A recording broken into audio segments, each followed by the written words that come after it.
Everyone's really sad and really disappointed about this result.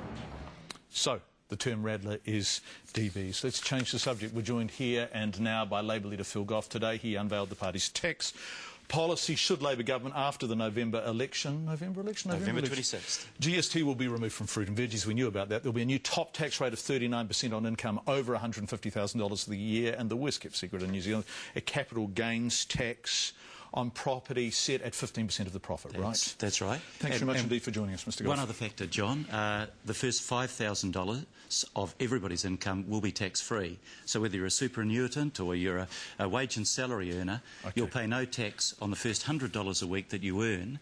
And for a couple, that'll be worth $1,000 a year. So most people will actually be better off in this tax package, but it's self-financing. Let's talk about capital gains tax. Yeah.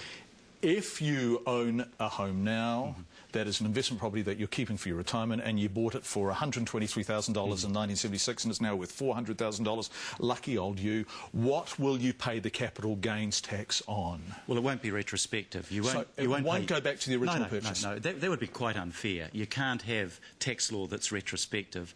The tax law will take effect from the time that the law comes into effect. The value of the house then? So the value of the house then. So if you've bought a house for $40,000, it's now worth $400,000, you won't be paying tax on that capital gain, but you will be paying it on the capital gain after the law comes into effect.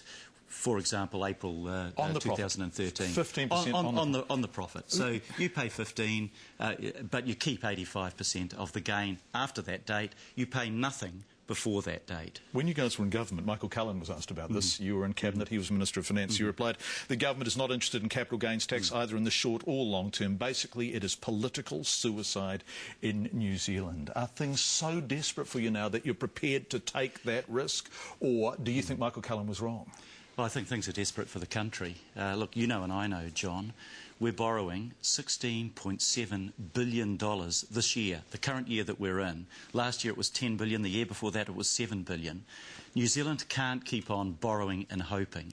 We've got to have revenue to pay down that debt, to pay off that debt, and we can pay off that debt within the framework that the National Party is talking about. How much will this generate, though? Because Don Brash is saying, and I quote, it's addressed a real crisis with an unrealistic, unimaginative and unwieldy solution fraught with exceptions and exemptions. His point is it's a hell of a difficult way of getting not very much money. No, well, he's wrong on both fronts. The biggest loophole today is the fact that there is no tax at all on capital gain.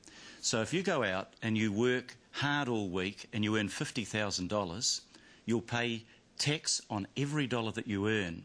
But if I go out and sell an investment property and make $50,000, I pay no tax on it at all. And if you take that to an extreme, I remember Sam Morgan saying, and you know, Sam Morgan's a great entrepreneur, he set up Trade Me, he sold it for $700 million. And Sam said, it's just not good enough that I and my partners made $700 million.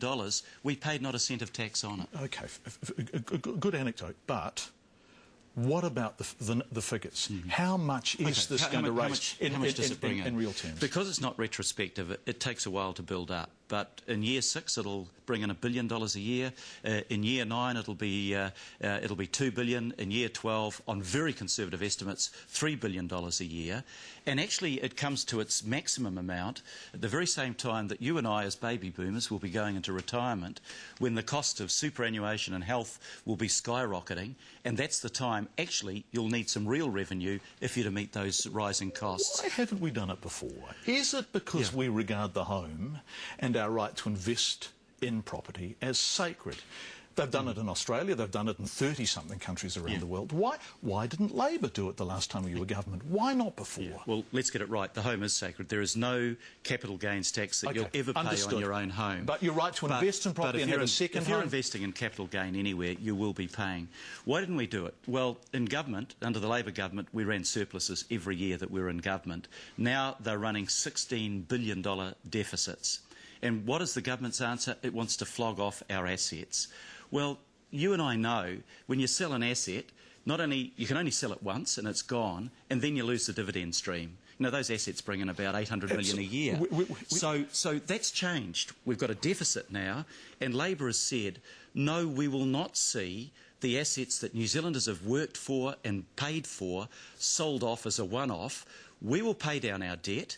We will make the tax system fairer, and we will do that through the capital gains tax. What will be the impact on the property market? In other words, if you're not fortunate enough to have an investment property and you just have one house and it's mortgaged up to the eyeballs, will there suddenly be a glut of properties on the market dropping values? No, that's not going to happen. But what every commentator says is that we can't afford to go through the property boom that we had in the last decade. That made it near impossible for first home buyers to get into their own home. You know, the rate of home ownership in New Zealand used to be about 80%. Now in Auckland it's 58%. Every commentator says this will be the best way that we can bring back affordability for our first home buyer. Very quick question. It's a high-risk strategy. Michael Cullen called it political suicide. Do you genuinely believe you can persuade people of its merits? I think the answer is yes, but the answer is yes because it has to be done. There are no soft options. It's time to stop the tinkering. It's time to make some courageous changes that we need for New Zealand's future. Phil Goff, thank you very much indeed for your time this evening. We appreciate it.